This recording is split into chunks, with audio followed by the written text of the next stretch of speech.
Hello friends, আমি মৌসুমি। আপনারা এখন দেখছেন মৌসুমিস কিচেন। আজকে নিয়ে এসেছি এঁচোড়। তো এঁচোড় রান্না কিভাবে করি চলো তোমাদের সঙ্গে একটু শেয়ার করি। প্রথমে একটি মিক্সিং জারে কিছু ধনে জিরে নিয়ে নিলাম, আর শুকনো লঙ্কা একটা, কাঁচা লঙ্কা একটা, বেশি ঝাল দেব না, আমি এরকমই খাই। একটা গোটা টমেটো, আদা রসুন দিয়ে এই পেস্টটা করে নিলাম। এতে গরম মশলা ইউজ করব না, কারণ চিংড়ি মাছের গন্ধ বা টেস্টটা পাবো না গরম মশলা ইউজ করলে।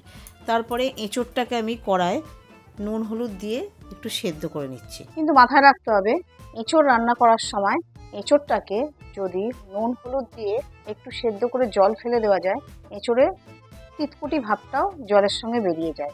নালে এঁচোড় রান্না যদি ডাইরেক্ট করা হয়, এঁচোড় কষ্টেনি ভাব একটা লাগবে। তারপরে এঁচোড়টা দেখো আমার মোটামুটি একটু সেদ্ধ হয়ে গেছে, এর ভিতর থেকে কষও বেরিয়ে গেছে, আমি জলটাকে ছেঁকে নিলাম। তারপরে ওই কড়া আবার বসিয়ে ওর মধ্যে সর্ষের তেল দিয়ে গরম করে আলুটাকে একটু ভাজা করে নিলাম নুন হলুদ দিয়ে। ওরই মধ্যে আমি এঁচোড়টাকেও দিয়ে একটু ভেজে তুলে নিলাম। ওই কড়ার মধ্যে আবার সর্ষের তেল একটু বেশি করে দিলাম, দিয়ে একটু গরম করে একটু জিরে দিয়ে দিলাম ফোড়নে, একটু শুকনো লঙ্কা তেজপাতা দিয়ে তার উপরে পেঁয়াজ দিয়ে পেঁয়াজটাকে একটু নুন দিলাম, দিয়ে একটু ভাজা করে নিলাম। নুনটা দেওয়ার ফলে তাড়াতাড়ি ভাজাটা হবে। দেখো এই রকম ভাজার পর আমি ধনেপাতাটা কাঁচা ইউজ করি না, পেঁয়াজের মধ্যে দিয়ে একটু ভেজে নিলাম। ওর মধ্যে আমি বেটে রাখা মশলা, কাশ্মীরি লঙ্কা গুঁড়ো, হলুদ, আর আমি যেহেতু চিনি খাই কম, তো গুড় দিলাম, দিয়ে মশলাটা একটু কষা করে নিলাম। ওর ওপরে চিংড়ি মাছটা, কাঁচা চিংড়ি মাছটা দিয়ে দিলাম।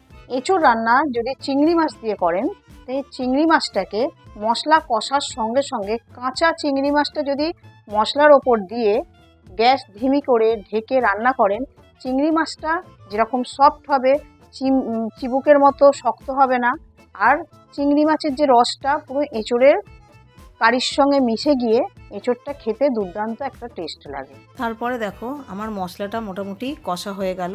ওর ওপরে আমি কাঁচা চিংড়িটা দিয়ে কষাটা ওপরে যে তেল আসা অবধি গ্যাসটা ধিমি করে আমি 15 মিনিট বসিয়ে রাখলাম। তেলটা আসার পরে আলু আর এঁচোড়টা দিয়ে আমি রান্না করা কমপ্লিট করলাম।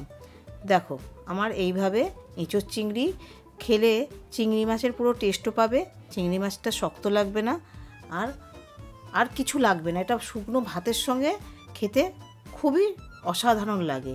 তোমরাও বানাও, খাও, কমেন্ট করো কেমন হয়েছে। আর আমি তোমাদের সঙ্গে নতুন একটা রেসিপি নিয়ে নেক্সট ভিডিওতে আসছি।